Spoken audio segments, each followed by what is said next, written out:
Preschool friends, it's Mrs. Kopek. I have a story that I'd like to read to you.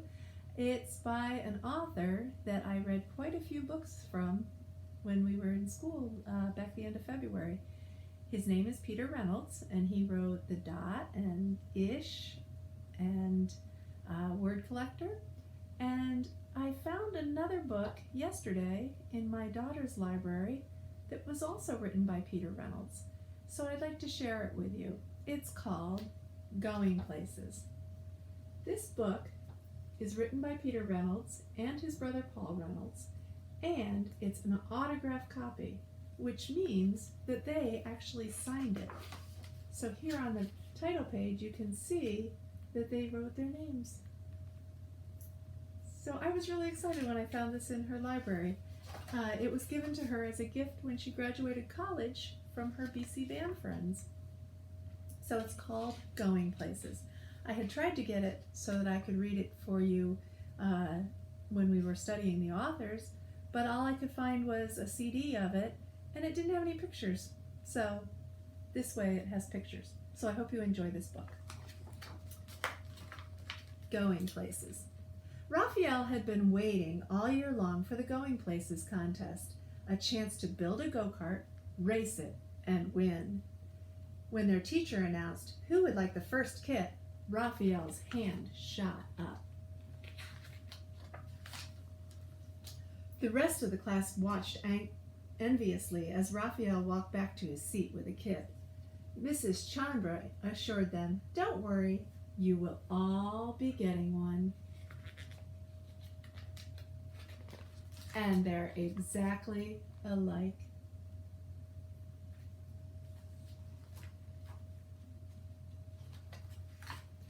The kit came with a set of precise instructions.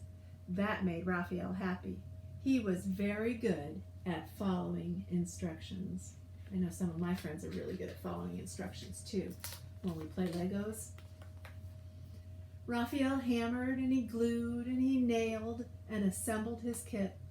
His go-kart looked just like the one in the directions. He was feeling quite proud. Look at those directions.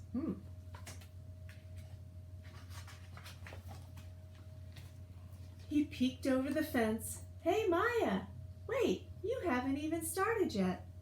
Maya didn't respond. She was so intent on watching the bird in front of her and quickly sketching it that she didn't even notice Raphael. Then she just put down her pencil and stared at the bird dreamily. Raphael shrugged and let her be. The next morning, Raphael checked back in to see how Maya was doing. "Wow, what is that?" he asked. Maya grinned. "You like it?" Raphael responded slowly, "Yeah, it's extremely cool, but, Maya, there's just one problem. That's not a go-kart." Maya smiled. "Who said it had to be a go-kart?" Raphael was confused. The set of instructions inside the box, they were for a go-kart. But then again, they didn't say it had to be a go-kart. He looked again at Maya's contraption, and after a moment he grinned. "Hey, I get it.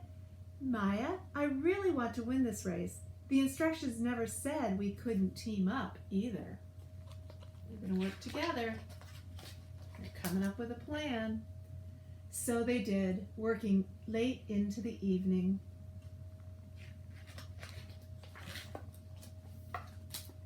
The next day, everyone gathered for the big race. Each go-kart was a perfect replica of the other.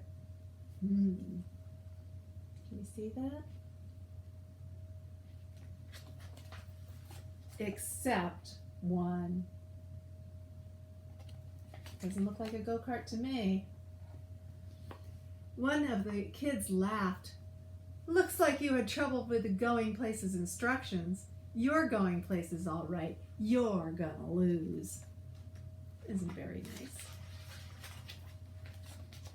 Maya and Raphael didn't even have time to respond because the announcer's big boomy voice called out, "Attention racers, start your engines. 4, 3, 2, 1. A buzzer sounded, ah, and they were off.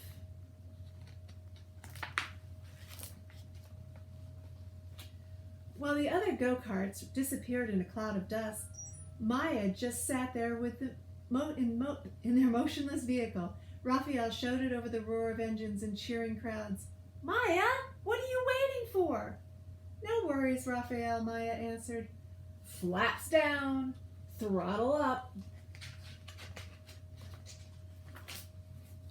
And now they took off into the air. Their go-kart flies. The other contestants looked up in amazement. Maya and Raphael hovered and then sped past them all. Zoom. Before long, Maya and Raphael coasted across the finish line to the cheers of the waiting crowd. There they go.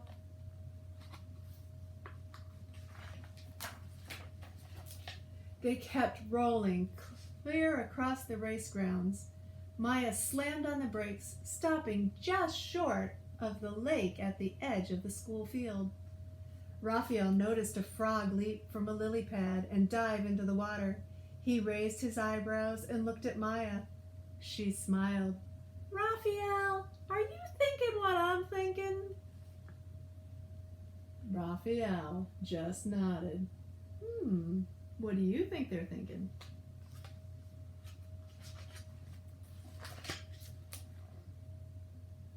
Was that what you were thinking too? Maybe you had some other ideas. It's good to think outside the box. So I hope you enjoyed this story. And while you're at home, you can build things. You can use your imagination. You can draw pictures that maybe look castle-ish or fish-ish. You can take a dot and see what you can do with it. There's lots of things that you can do to be creative. And remember, there's no right or wrong way to express your ideas. So we hope you have a good day, and I'll see you again soon. Take care.